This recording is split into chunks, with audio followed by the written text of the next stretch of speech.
Welcome to Politicos. ప్రస్తుతం మనం మేడ్చల్ మల్కాజ్గిరి జిల్లా మేడ్చల్ మండలంలోని మునిరాబాద్ మున్సిపాలిటీ పరిధిలో ఉన్నాము. ఈ నేపథ్యంలో ఇక్కడ స్థానిక సమస్యలు ఏ విధంగా ఉన్నాయి, స్థానికులు ఏం కోరుకుంటున్నారు, ఒకసారి వారి మాటల్లోనే తెలుసుకునే ప్రయత్నం చేద్దాం. నా పేరు అండాలు. మళ్ళా రేవంత్ రెడ్డి గెలిస్తే రేకుల రూములు కూడా తీసేసి ఇల్లు కట్టిస్తాడు. ఆ ఇండ్లు కూడా కట్టియలేడు. మళ్ళా 500 గ్యాస్ చేస్తాడు. ఆ గ్యాస్ కూడా చేయలేదు. మళ్ళా ఏంది ఆ గ్రామ పంచాయతీలా ఆధార్ కార్డు లింకు, ఆ కరెంట్ బిల్ లింక్ కూడా చేయించినాము. ఇది వరకు మరి 0 కరెంట్ కూడా వస్తలే. ఇంకా మాకు నెలకు 570, 80 ఇట్లా వస్తుంది. 600 దాకా వస్తుంది నెల. మాకు ఒకవేళ వెళ్ళకపోతే 1100 వేస్తారు. కూలికే పోతాం సార్, మేము ఎక్కడ పోతాం అని కూలికే పోతాం. మాకొక్క జాగా లేదు, మాకొక్క శిల్క లేదు, ఏం లేదు. మాకు అప్పుడు గవర్నమెంట్ ఇచ్చినవి ఉండే తీసుకురు, నరసాలు పెట్టుకురు. మాకు ఎవ్వరు గెలిచినా మాకేం చేయలేరయ్యా. ఇప్పుడు మొన్న ఎలక్షన్లు అప్పుడు ఏం చెప్పారంటే మల్లారెడ్డి సారు, కేసీఆర్ సారు ఇండ్లు ఖాళీ స్థలాలు ఉన్నోళ్ళు కట్టుకోండమ్మా 3 లక్షలు ఇస్తా అనేది చెప్పారు ఎన్నికల అప్పుడు. అయితే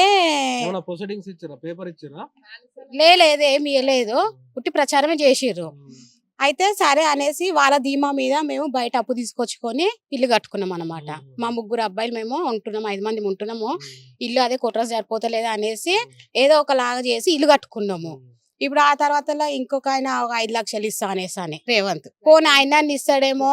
ఇప్పుడు ఉన్నది మేము ఇందిరం ఇల్లే కదా, ఈయన 3 లక్షలు ఇస్తాడు, ఆయన 5 లక్షలు ఇస్తా అన్నాడు కదా. మేము అదే ఇంట్లో ఉంటున్నాము అప్పటి నుండి. ఏమన్నా ఆయన హెల్ప్ చేస్తాడేమో అనేసి ఆయనకే మేము మా మొత్తం ఎస్సీ కాలనీలో ఆయనకే వేసినాము. ఆయన ఇయ్యలే, ఈయన ఇయ్యలే. ఇంట్లో మహిళలకి 2000 ఇస్తా అనేసి అన్నాడు. ఇప్పటి వరకు అది రాలేదు.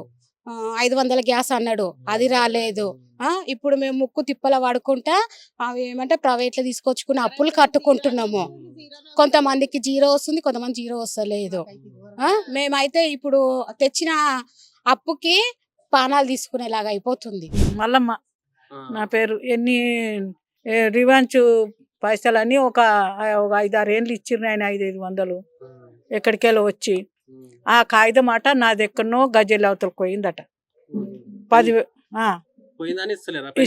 ఇస్తలేరు అన్నారు అంటుండు నా కొడుకు. అన్నాడు గంతే. ఇక నేను 2 ఏళ్ళు ఏడాది వెళ్ళింది, 2 ఏళ్ళు పడ్డాయి. ఇప్పుడు తిరుగుతూనే ఉన్నాం. అన్ని కిలోలు పట్టించుకోలేరు. సాయి కిరణ్ అన్న పేరు. 4 సంవత్సరాలు అవుతుంది లైట్ లేక. చిన్నపిల్లలు ఉంటారు ఇక్కడ అంతా ఇట్లా ఉన్నది. 4 సంవత్సరాల నుంచి అసలు ఎవరు పట్టించుకోలేరు, ఎవరు వేయట్లేదు.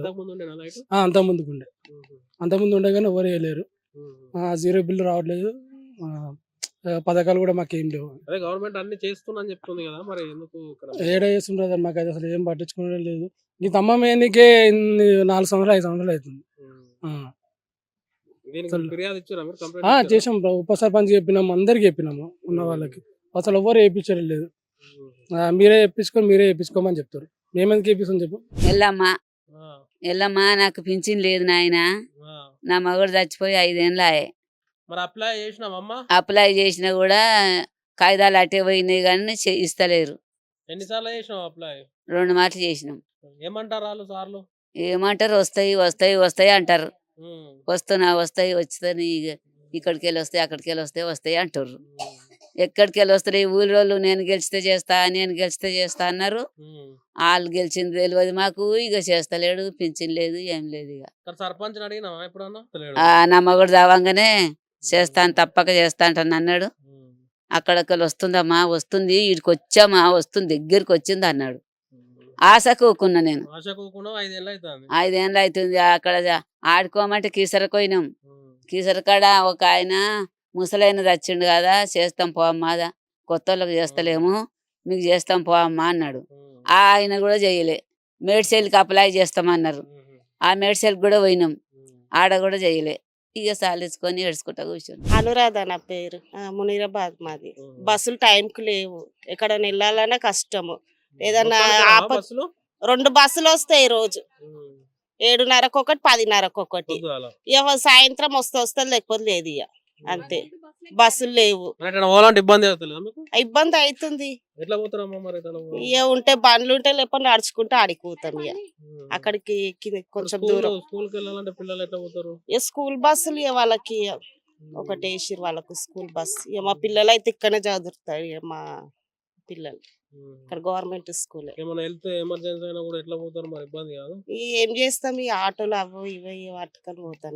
ఇక్కడికి మేడ్చల్కి వెళ్తారా? మేడ్చల్కి బస్సులు ఉండాలి కదా, బస్సులు ఉంటేనే మంచిగా. బస్సులు ఏంది ఎట్లా వస్తలేదు పింఛని. 2 ఏళ్ళ నా భర్త చనిపోయి నాకు పిల్లలు లేరు, ఎవరు లేరు సార్. ఒక్కదాన్నే ఉంటున్నా, కోపం బియ్యం తినుకుంటా ఉంటున్నా, ఎవరు లేరు. పని చేస్తారా మీరు? ఏం పని చేస్తలే, అప్పుడు చేస్తుంటే ఇప్పుడు చేతనైతలే, చేస్తలే. రేషన్ బియ్యం తినకుండానే ఉంటున్నా. మరి ఎప్పుడన్నా అప్లికేషన్ పెట్టినప్పుడు అడిగారా? పెట్టిన 4 సార్లు పెట్టిన, భర్త చనిపోయినప్పటి నుంచి 4 సార్లు. 2 ఏళ్ళు అవుతుంది. 2 సంవత్సరాలు. ఏమంటున్నారమ్మా వాళ్ళు? వస్తాయి అంటారు, వస్తాయి లేవు అసలు. అందరికి వచ్చినప్పుడు వస్తాయి అమ్మ, కొత్త వాళ్ళకి చాలా మంది కొత్త వాళ్ళు, వాళ్ళకి అందరికి వచ్చినప్పుడు వస్తాయి అని అంటారు. ఎప్పుడు వచ్చేది తెలియదు. ఇబ్బంది అవుతుంది ఇక, ఏమనాలి ఆడిపోయి. ఎన్నిసార్లు మేడ్చల కలిసినాము, వీటికెళ్ళి ఆఫీసులో కలిసినాము. ఆఫీస్కి వెళ్ళి మండల ఆఫీస్కి పోయి ఇచ్చి రమ్మనంటే ఆడికి కూడా పోయి ఇచ్చి వచ్చినాము. వస్తాయి అని అంటారు, టైం పడుతుంది, వస్తాయి అని అంటారు. సో చూసారు కదండి మునీరాబాద్ మున్సిపాలిటీ పరిధిలోని సమస్యలు ఏ విధంగా ఉన్నాయో.